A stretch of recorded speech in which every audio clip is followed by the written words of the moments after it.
The Adirondack Park contains abundant and diverse wetlands, totaling nearly 920,000 acres within the 6 million acre park.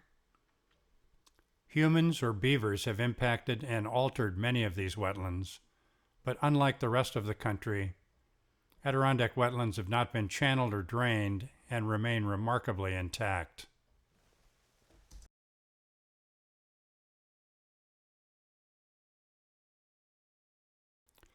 The Fallensby outlet marsh we see here has been changed by small dams at both ends and construction of a road causeway. The old logging dam at the Racket River was built in the early 1900s to hold logs before their float downstream and was breached soon after logging stopped, reducing further impact.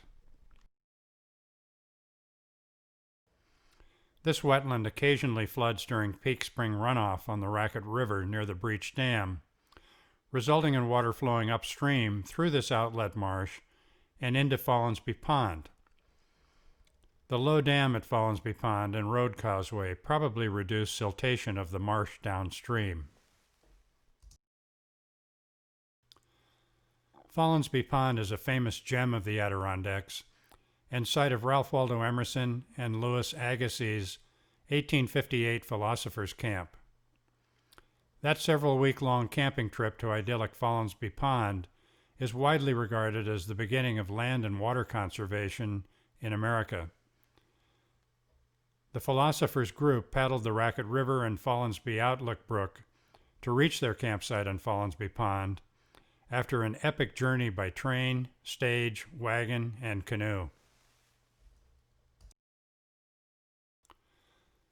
A shallow dam of several feet raised the water level in Madawaska Pond, flooding adjacent bogs and several miles of Quebec Brook upstream to the east.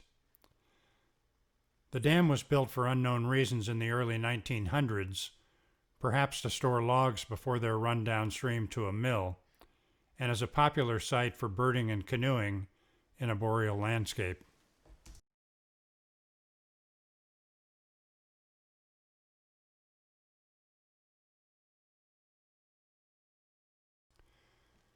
Tree presence and height on these shoreline bogs is a function of water depth and water quality beneath the bog mat.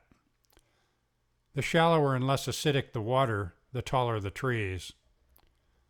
Where you see no trees on the shoreline bogs, there may be too much water depth under the floating bog mat to allow tree roots to reach mineral soil below.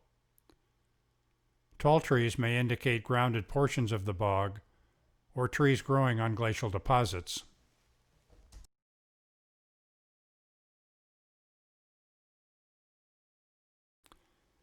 Peat bogs are generally too acidic and nutrient poor to support most tree growth, although black spruce and tamarack seen here tolerate acidic soils better than most. Water quality and water quantity determine what grows where.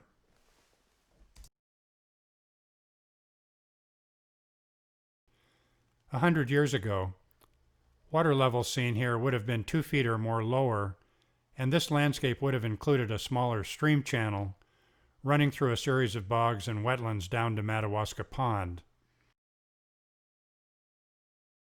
Today it is a series of connected but flooded bogs and wetlands, altered by the downstream dam, but still a wetland.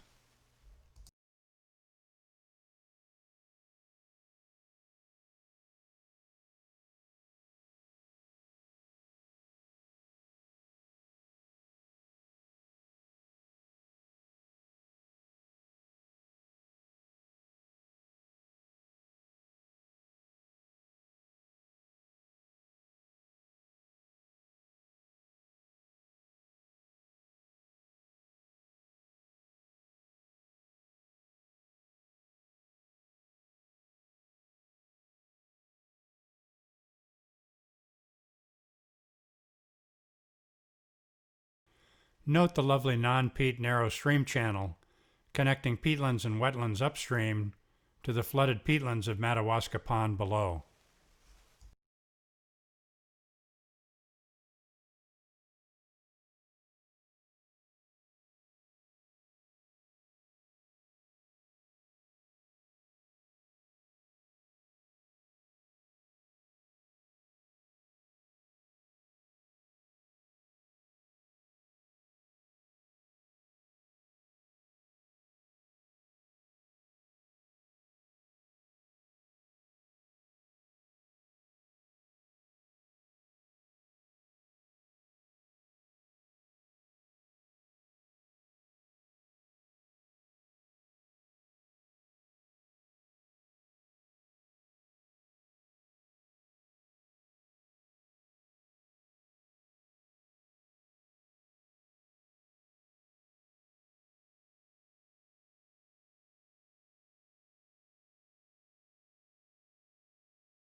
A railroad bed along the west shore of Madawaska Pond acts like a dam, flooding the now floating bog on the near side and isolating the original bog habitat seen beyond the railroad.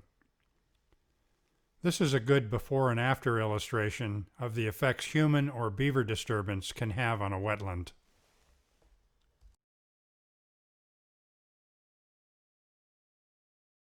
Traveling upstream toward Otter Pond in the Five Ponds Wilderness, an intact beaver dam on the outlet has raised water levels about 18 inches. The increased water level has flooded some wetlands, created new wetlands, and floated shoreline bogs. If the beaver dam fails in future, the pond will return to its pre-dam water level, shoreline bogs will subside, new wetlands will dry out, and wetland character will change for many years until beavers return to start a new 20 to 40-year cycle. This beaver cycle has existed for thousands of years, except during the 1800s, when beaver were trapped nearly to extinction.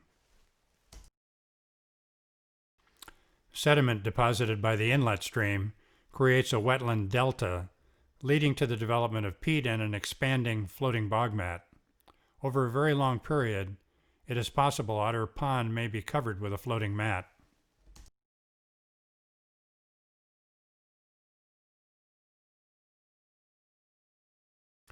Two old beaver dams on a side channel of Otter Pond indicate beaver have exhausted available aspen, alder, and willow food supply within a short dragging distance and have moved on to a new location.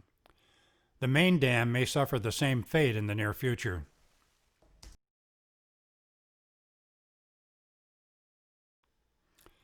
The main beaver dam looks old, but intact, and the beaver lodge may still be in use.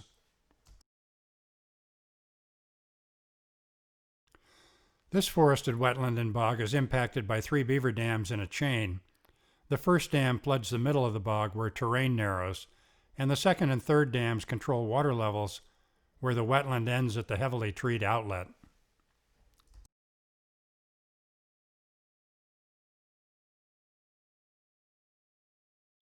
Almost all 920,000 acres of wetlands in the Adirondack Park have been altered to some extent by humans or beavers, but in spite of these disturbances, they remain wetlands and remarkably intact.